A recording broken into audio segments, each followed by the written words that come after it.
We always hear the saying, practice makes perfect. Well, we have Jymmy Kay Davis today, and she's put a little twist on it, and it's perfect practice makes perfect. Makes perfect. Jymmy, tell us a little bit about that idea. Well, that's not a new concept, but when I grew up, in a ranching and a rodeo family, we were always told to go outside and practice. We didn't have Nintendo or, all the Xbox things. We went outside and we played and we rode and we wrote and we practiced. But it wasn't until I got older that I realized that practice does not make perfect. Young children out there, it does not make perfect. Because if you're practicing wrong, you're just getting better at doing the wrong thing. Exactly. And you can get faster at something, but practice itself does not make perfect unless you are practicing in the perfect way.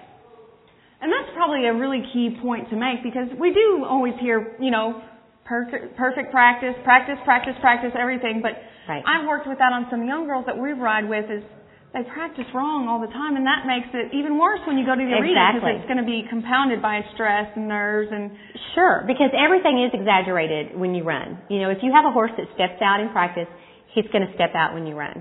And a story that, I don't particularly like to tell, but it hits home. And I talk a lot about Kay Blanchard because, she's an okay friend of mine. And we haul together so much. But this has been several years ago, and we were going from somewhere to somewhere, and in between we stopped somewhere in Wyoming. And she was taking a shower, so I went to work a horse. Thought I did all the good. And keep in mind, at this time, I was winning. I mean, this isn't where you were having a slow season. I mean, I wasn't in a slump. I had been winning. And she was in the shower, like I said, and I went and worked a horse. And I came in to take a shower, and she went and got on a horse to go work him.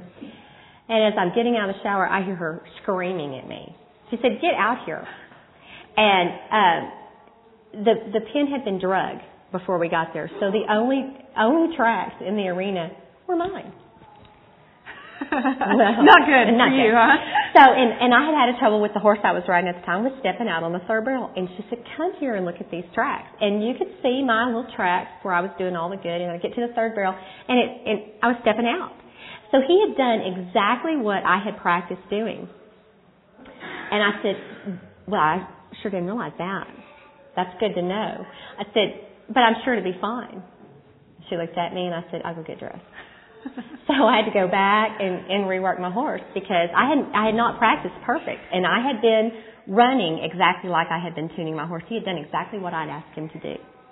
So what are some of your words of wisdom as far as when they're practicing, the things that they should keep in mind that's applicable to the arena? Because so often we forget that whatever you're thinking in your practices, you're not necessarily thinking when you're running barrels because of your nerves or because of whatever other things may go on that throw you off your game. A lot of times we're not thinking at all when we run. And I've talked about before in your runs, it's real important to keep breathing while you're running and to be very relaxed, going down the alley and in your run, and try to stay focused. But I know when I was growing up running barrels, it was just kind of a sin to stop in the middle of your run. You just, you will finish the pattern. And that, I don't know what person came up with that. But you don't have to do that. When you're in the practice pen and you feel your horse do something wrong, or you feel yourself do something wrong, stop right then and fix it.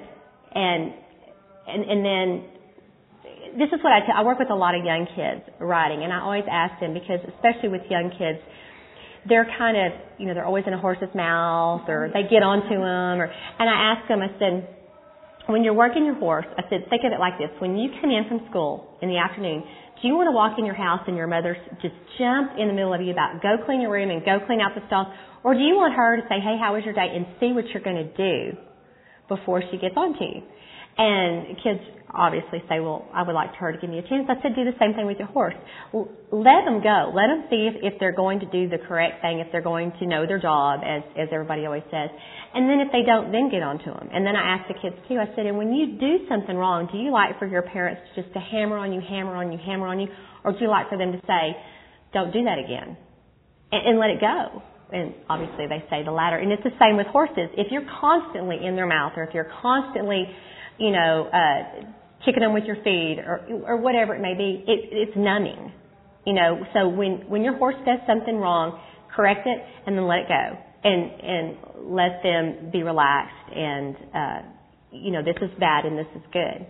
And the other thing in the practice pen is that just be real careful, be very aware of your positioning of your body, the positioning of your horse, because when you run, that's where you're going to be. If you've got a horse that's really dropping his shoulder in his practice runs, slow.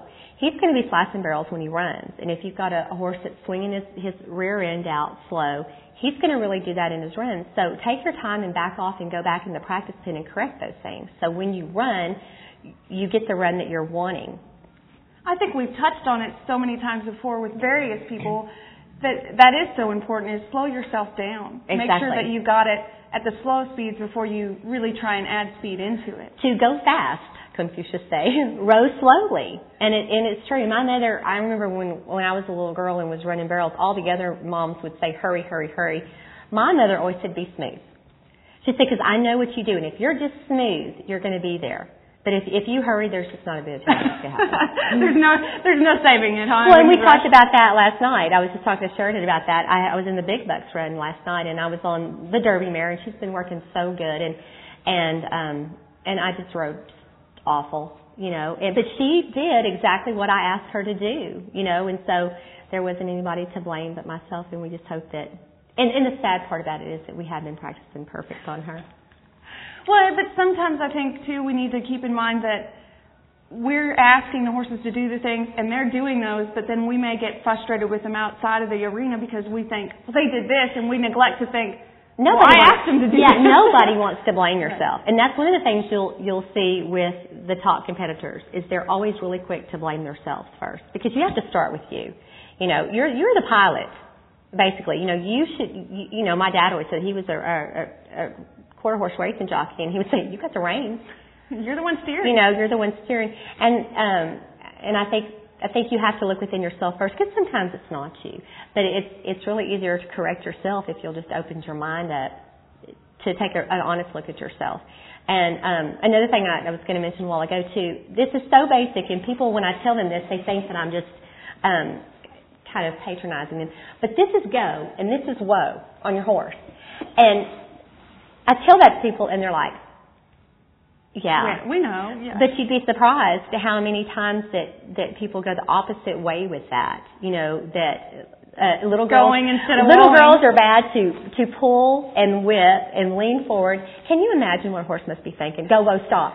You know? Where do I want to be? Exactly. And people who, on the other hand, who back up by leaning forward, you know, and you have to be, if you're going to have a horse that wins at this level, they've got to be in tune with your body language. And so you have to use consistent body language, and you have to use consistent practice techniques to get the kind of run that you want at these kind of barrel races, in my humble opinion. You know, Vince Lombardi once said, winning is not a sometime thing.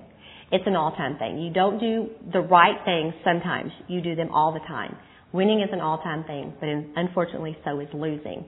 And if you're in a slump, or you're in a position where you're making the same mistake over and over and over again, drag your arena and go back and watch your tracks. You know, and it's like life. You're doing. It relates in life too, because you know you always get if you always do what you've always done, you always get what you've always got. And so if you want something different, drag your arena, make new tracks. Oh, that's so good. Oh, I like it. Write that down. I don't think it gets any better than that. So remember, perfect practice makes perfect. And if you are having trouble, take Jymmy Kay's advice and go back to the pen and see where you're doing it wrong, right, so that you can fix it and do it right. Thank you, Jymmy Kay. Thank you very much. My pleasure.